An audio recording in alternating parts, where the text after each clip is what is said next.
Walser Wealth Management, Rebecca Walser. And Rebecca, this is a serious dilemma. Even though many states are going to curtail that extra unemployment check, I think it's too late for people who may have gotten used to, first of all, that extra money meant bigger paychecks, right? I think people are now going to demand it either from government or from their employer or a hybrid of both. What do you think?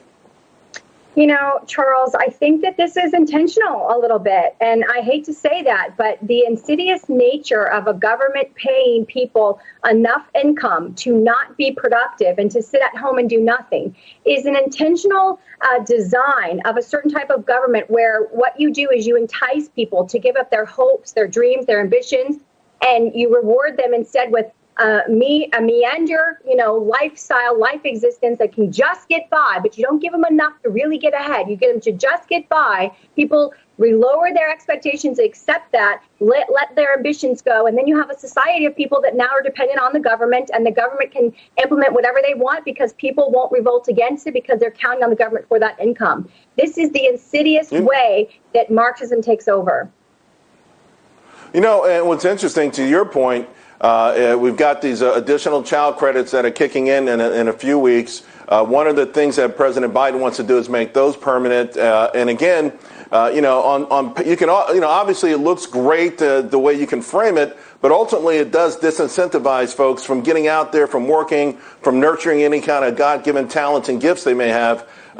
So it also obviously is having an impact on our society. We see inflation going through the roof. People are spending money that they didn't earn in the first place. People who do go to work have to pay those same costs. I think it's a dangerous gambit, though. For what you're saying, it's still a dangerous gambit because I think it's going to hurt the economy in the business world.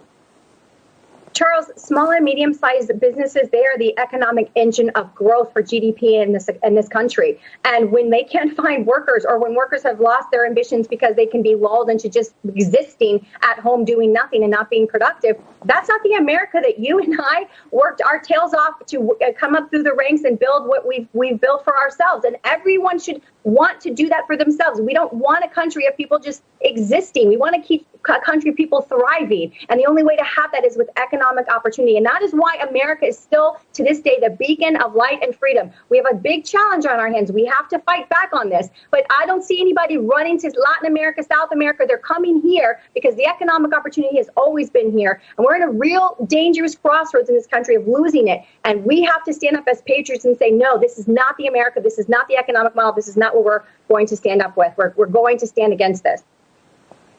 And of course, there are the taxes that would come to pay for it, right? Ultimately, that would be the thing.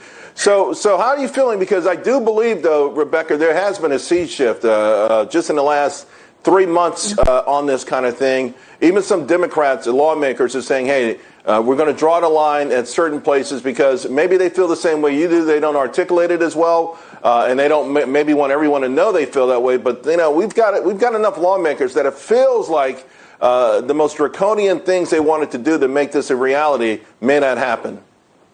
I'm praying every night for that, Charles. Let's hope that we join together and we save the country that is the beacon of freedom, hope, and economic growth and ingenuity. More inventions in the history of time have come from this country than any other of the last three put together. This is it. We stand or we lose what we are. Rebecca, thank you very much. Well, folks, Jay Powell and company are now talking the talk.